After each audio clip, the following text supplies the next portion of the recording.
from KXAN News.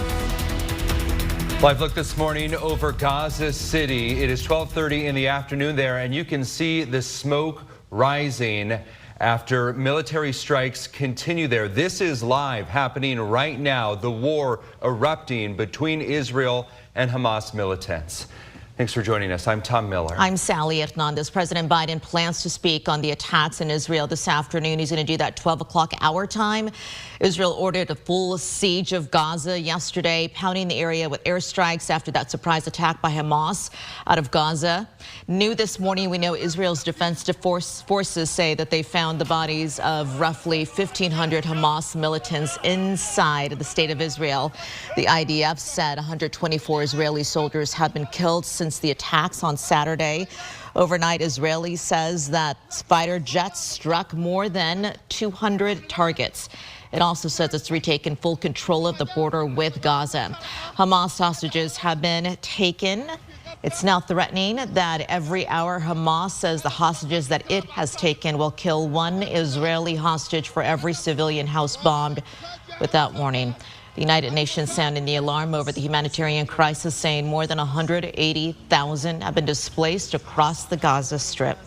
NBC News' Richard Engel reports that the Israel Defense Forces have gathered 3,000 troops ahead of what many are expecting to be a ground operation into the densely populated coastal enclave. Israel says the goal now is to destroy Hamas, to get rid of the regime that controls the Gaza Strip. But how do you carry out regime change in an area where Hamas is dug in, the Gaza Strip is fortified, and Hamas is holding dozens, perhaps more than 100 hostages, including, very likely it seems, Americans? Hamas also says now, if the Israeli attacks against Gaza continue, they will start executing the hostages. I'll have a full story coming up on the Today Show. Thank you, Richard. Here in Texas, this is a live look at the state capitol. And if you look closely, you can see where Governor Abbott has ordered the Texas flags to be lowered to half-staff, honoring those who've been killed. Let's take a live look at the White House this morning, draped in the colors of the flag of Israel as it stands with the state of Israel. We have more of this continuing coverage for you throughout the morning right here on KXAN News Today. First warning weather with meteorologist Kristen Curry.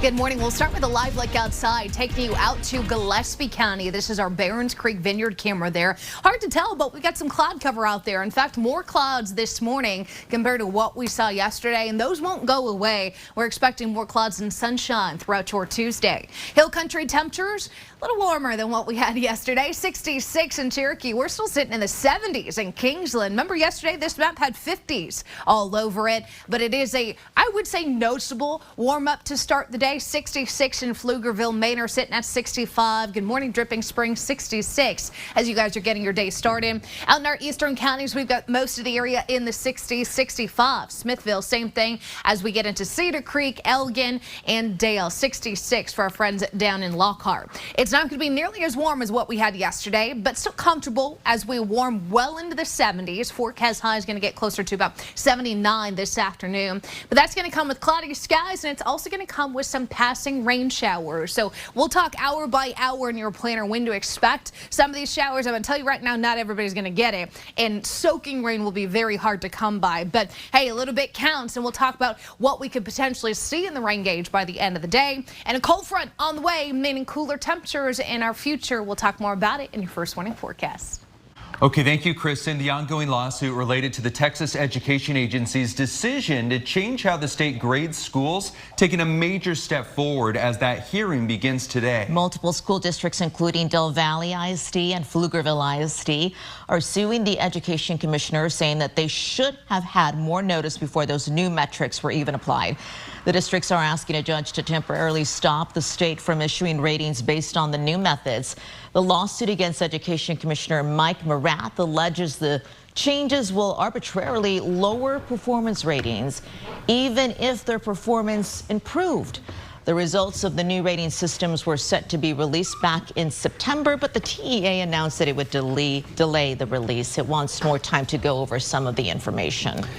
Special legislative session continues today in Texas, and one topic that's drawing a lot of attention is whether the state should let parents use public funds to pay for private education. Capitol correspondent Ryan Chandler shows us what's at stake. Well, lawmakers are together again in Austin, but their leaders are as far away from each other as they have ever been. New divisions within the Republican Party threaten to complicate major policy decisions that could transform Texas public education, with teacher pay hanging in the balance. Lawmakers return with their eyes on education. Every single one of us wants to give the teachers a pay raise. We all know they deserve it. Billions of dollars on the line for both public education funding and private education savings accounts. Two opposing ideas that have driven a wedge through the Capitol. No vouchers, no deals. Pretty simple. Democrats standing united against the governor's plan for subsidizing private education with state money. That issue sparked the governor's call for this third special session after House Democrats and dozens of Republicans have blocked it so far. We have won every round with a bipartisan coalition, and we intend to keep fighting. The Senate out first with their bill. Senator Brandon Creighton proposing a $5.2 billion package for public school funding, including a minimum $3,000 raise for every teacher. This year, the same senator passed another $5 billion bill, all going to education savings accounts. Both chambers are confident both measures will pass. Their final form still subject to heated debate in the days ahead. There'll be enough votes to pass, yes. What it looks like, I can't tell you because we haven't seen it yet. I know he's still meeting with people and negotiating. Still early. Day one. The House is now out until Thursday morning as leaders continue to try and find compromise as the relationship between both chambers continues to wither. At the Texas Capitol, I'm Ryan Chandler. Thank you, Ryan. The special session marks the second time Governor Abbott has called at least 3 special sessions between the regular ones. Governor Bill Clements holds the record of 6 from the summer of '89 to the summer of '90. Governor Ann Richards calling for 4 back in 1991. And Governor Rick Perry called 4 from the summer of '03 to the spring of 2004. The last day to register to vote is today if you want your voice to be heard in the November election. And what you should know if you happen to be driving this weekend during the big event in the sky, a warning to keep in mind for the upcoming eclipse. Good morning. This is a live look from Gaza City where you can see smoke is rising as the city finds itself under constant barrage of attacks coming in via the form of rockets from Israel right now. And we're getting these updates minute by minute from NBC News, and throughout this morning we're going to be providing those to you. The Israel Defense Forces saying 50 families of those kidnapped by Hamas have now been notified about what's happened. There's also been more than 4,500 rockets fired out of Gaza, the military saying in its latest release to the media. Its operational update saying that 1,352 targets have been struck in the ongoing assault on Gaza. So we are seeing that going both ways this morning as this war continues now into its 4th day. Today's the last day to register to vote in the November election here in Texas. There are 14 proposed constitutional amendments on the ballot. One of those corresponds to the deal struck by state lawmakers to lower your property taxes in Texas. Full breakdown on our website, KXAN.com. And then another day you need to remember is the first day of early voting, and that is October 23rd. A shakeup in the Republican presidential race this morning. Will Hurd announcing he is suspending his campaign. The former Texas representative released a statement last night, and in it he endorsed former U.S. Ambassador Nikki Haley. He says it's time for the field to coalesce around one candidate in order to, in his words, defeat both Donald Trump and President Biden. Hurd's campaign established a hardline anti-Trump position from the very get-go. Still ahead, we're looking at the injuries from those heading to the Austin City Limits Music Festival on scooters. The calm before the next musical storm at Zilker Park. You are looking at a live video right now, the feed coming into our newsroom. This is from Israel, and you can see that some of the reservists, hundreds of reservists, have been parked with their tanks on the side, and some of the military looking and seeing what exactly can they gather from this viewpoint. If you're listening to us on our podcast, I can tell you that there are military members who are dressed with their rifles and they are looking and they are trying to surveil exactly what Hamas may be doing, as Hamas is saying, and there is our picture that goes dark for us because it is a very fluid situation. But the very tricky part now is that Hamas is saying that for every time Israel strikes its land, it will sacrifice one of its hostages. Yeah, and this is a situation that is unfolding minute by minute. We are getting these updates from NBC News. We're getting those live pictures. They're cutting in and out as this war continues. We'll provide those updates as they become available to us. We also want to cover your local news, though, and when Austin has these big weekends like we saw last weekend, like this upcoming weekend with Austin City Limits, EMS says they're seeing a lot more calls. This includes some of the scooter injuries. Nabil Ramadna has that story. Love them? Scooters have been the way to go. Or hate them? I'm not a big fan. I think they're very dangerous. Scooters are a popular way to get around town, especially during ACL. Jackie Amato is in town for the festival. Uber's very expensive, so the scooters have really been coming in and really helping us get around a lot quicker. Joe Hernandez has used scooters in the past. They're convenient when you need them and when you're using them safely, but they can also be dangerous. Last October, Austin Travis County EMS responded to 23 scooter-related incidents. Just over a week into this October, there have been 6. But in September, there were 23 as well.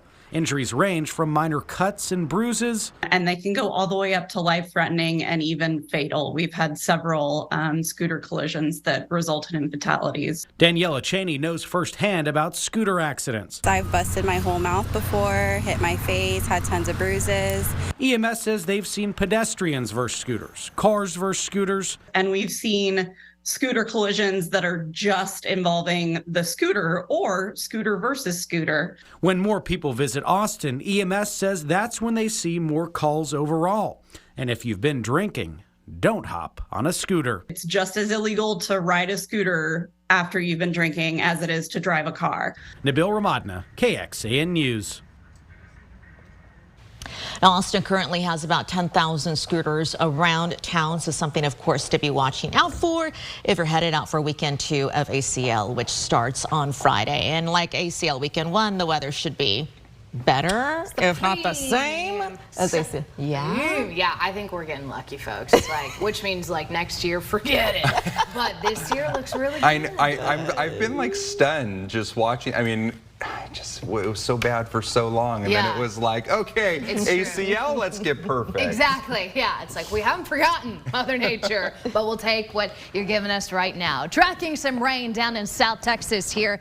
This is where I expect most of the heavy rain to be today, but you know what? We're going to get a little piece of that. The clouds already stretching over Central Texas. As far as the numbers go, yeah, it is a little warmer than what we had yesterday. 67 is currently what we're feeling here in Austin. Remember, yesterday we woke up to the 50s. So with that cloud blanket on top of us, we expect warmer mornings. And with the clouds kind of blocking out some of the sunshine, we expect cooler afternoons. 75 by noon, 79 the forecast high. For perspective, we hit 85 yesterday. You can see those rain chances starting low at about 10%, but climbing up to about 30%. Where is this moisture coming from? The tropics. Hurricane Lydia out in the eastern Pacific, and Max, which was a tropical storm yesterday, didn't last that long. Already just remnants here over Mexico as it gets chewed up by the land. And this disturbance even in the Gulf with a 20% chance of further development. Most of our models don't have this becoming anything too strong, and it likely takes the bulk of that moisture to our northeast, or excuse me, to the northeast, which would be east of us. But you know what? We'll take what we can get. And for today, that's going to be some scattered passing showers. You'll notice through the day the clouds hold steady. By 2-3 o'clock, here comes some of that rain. I'm not expecting it to be widespread. I think this model's overdoing the coverage a bit, but a good 30 to 40% chance of seeing those scattered showers over the area is certainly something we can look forward to through the overnight and into tomorrow morning. By around midday tomorrow, all of that tropical moisture leaves us. We're going to be left with some clearer skies towards the back end of your Wednesday. How much rain could we see? I'm expecting for the majority of us up to about 1/4 of an inch, but there will be pockets of a 1/2 inch of rain that we can look forward to by the end of the day today. Again, not expecting a whole lot of this to linger into tomorrow. Mix of sun and clouds by Thursday, but look at the temperature warm up here. That comes ahead of this front expected to move in on Friday. This will leave us cooler for the weekend. Low 80s on Saturday. Beautiful weather for the annular solar eclipse viewing midday. And then last day of ACL weekend 2 on Sunday, high of 79. Thank you, Chris. And we want to have an update to a story that KXAN first brought you last month. The state notified a medic that he lost his license after an autopsy found a Pflugerville man died due to the care he received. We told you how Travis County Emergency Services District 2 aired concerns about the city hiring Allegiance Mobile Health. An autopsy report obtained by KXAN showed how back in January, the primary paramedic did not ensure the man's area was cleared before transporting him to the hospital. That patient later died. The autopsy report citing his cause of death as improper emergency medical therapy resulting in death. In a newly received document, the Health and Human Services Commission notified that medic in mid-September his EMT paramedic certification has been revoked. He is allowed to appeal. Let's get back to our coverage of the war between Hamas and Israel, because we continue to hear of Central Texans who have family or friends among those wounded in Israel. And KXAN's Grace Reader is learning how a violent history could explain the present-day gruesomeness of war. And she spoke to a nationally recognized expert in the psychology of terrorism and hostage negotiation about her experience in Israel and what could happen next. Another colleague of mine said that terrorists dragged her neighbor and children from their home. Americans with ties to Israel worried about the people they know in the region who are now part of a conflict a professor of history and public affairs at UT describes as the most serious in the region in 5 decades. Hamas, a terrorist organization that governs Gaza, unexpectedly attacked Israel over the weekend. Everyone has seen the videos of families whose children were at the concert or somewhere else and have been kidnapped and killed. And the terrorists in Gaza have proven they're capable of entering and exiting Israeli society. Imagine if that were the case in the U.S. Imagine it not just one day's 9/11, repeated. Monday, Hamas threatened to kill hostages and broadcast those executions. We talked to a national expert in the psychology of terrorism and hostage negotiation with experience in Israel. The single greatest indicator of future behavior is past. So past violence increases the risk of future violence. So I think there is considerable cause for concern. That expert walked KXAN through negotiation red flags and says right now there are a lot of them. And I would strongly suspect that meanwhile the authorities and the IDF, the Israeli Defense Force, are pursuing tactical options. Another unknown, the extent of Iran's involvement in the future, something this professor says would have profound impacts. Israel and Iran are 2 major, powerful armies in the world. And the United States would have a hard time staying out of that war. So this is very dangerous for all of us. Grace Reader, KXAN News. The professor goes on to explain why the United States is so closely tied to Israel. He says Israel has been our most reliable ally in the Middle East in ideology and in fighting terrorism in the region. He says the U.S. has strong religious connections, both from the Jewish community and Christians. And because of the economic connection the United States has to Israel, not just in oil, but in fields like tech too. Back to those live pictures that we've been getting into our newsroom from multiple angles. This is back in Gaza City, where we see some smoke still rising. There have been airstrike after airstrike hitting this city, and a new update just in. Hamas issuing a call for a mobilization this morning as the group is showing that it does not want to lay down its arms anytime soon, despite the threat of an imminent ground operation into Gaza by Israel. The militia group saying that it is calling for fighters in the Arab and Islamic world and the free people of the world. That's a quote from it, asking them to join in its struggle, saying that it is mobilizing and it will continue to do so through Friday. Many continue to await the arrival of family members returning home after fleeing from that war. Others are saying goodbye to loved ones leaving to join the fight in Israel. Celine Mimon shedding tears and waving as she caught one last glimpse of her 20-year-old brother. I'm heartbroken and I'm so scared for him and everybody in Israel, and I'm just praying. All we can do is pray. I mean, you've seen what's going on there. It's sad, it's scary, nobody's safe right now, and you know, he wants to be there to support everybody. We want to be there too, but it's terrifying. It's dangerous. I'm just worried for him, but I'm proud of him. She and her siblings were born in the U.S. but have dual citizenship through their parents. 3 of the 4 siblings have served in the Israeli military. Mimon said her brother is currently enlisted and had been on leave visiting family in California. Now he's heading straight back to Israel to fight in the war. Here in Texas, Governor Greg Abbott condemning the acts against Israel and vowing for public safety measures for Israeli and Jewish locations all across Texas. Yesterday, he announced an additional $4 million to the Public Safety Office, and then that money is going to help to provide extra security to 31 Jewish organizations like synagogues and schools in Texas.